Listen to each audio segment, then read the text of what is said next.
Today I'll be reading to you from the book of Acts, chapter 2, reading from the King James Version. And when the day of Pentecost was fully come, they were all with one accord and in one place. And suddenly there came a sound from heaven as of a rushing mighty wind, and it filled all the house where they were sitting.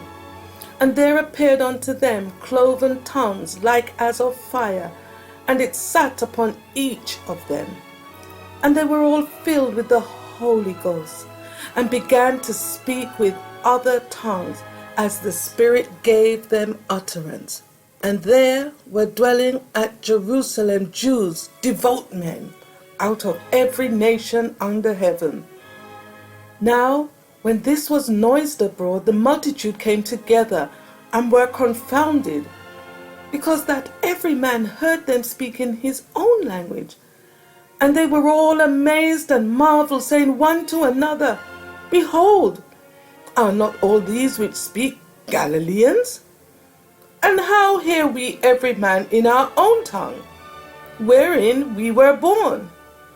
Parthians and Medes and Elamites, and dwellers in Mesopotamia and in Judea and Cappadocia, in Pontus and Asia, Phrygia and Pamphylia, in Egypt and in parts of Libya about Cyrene, and strangers of Rome, Jews and proselytes, Cretes and Arabians, we do hear them speak in our tongue the wonderful works of God.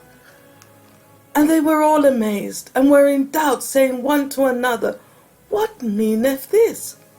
Others mocking said, These men are full of new wine.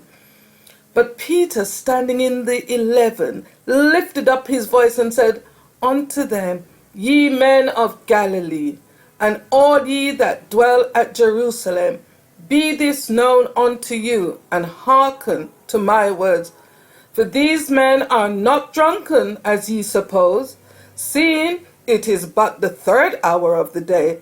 But this is that which was spoken by the prophet Joel. And it shall come to pass in the last days, said God, I will pour out of my spirit upon all flesh. And your sons and daughters shall prophesy, and all your young men shall see visions, and your old men shall dream dreams. And on my servants and on my handmaids I will pour out in those days of my spirit, and they shall prophesy. And I will show wonders in heaven above, and signs in the earth beneath, blood and fire and vapor of smoke. The sun shall be turned into darkness, and the moon into blood, before the great and notable day of the Lord come. And it shall come to pass that whosoever shall call on the name of the Lord shall be saved. Ye men of Israel, hear these words. Jesus of Nazareth, a man approved of God among you by miracles and wonders and signs, which God did by him in the midst of you, as ye yourselves also know.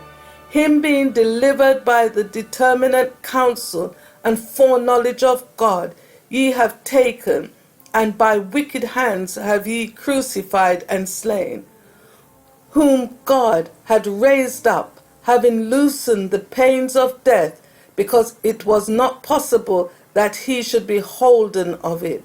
For David speaketh concerning him, I foresaw the Lord always before my face, for he is on my right hand, that I should not be moved.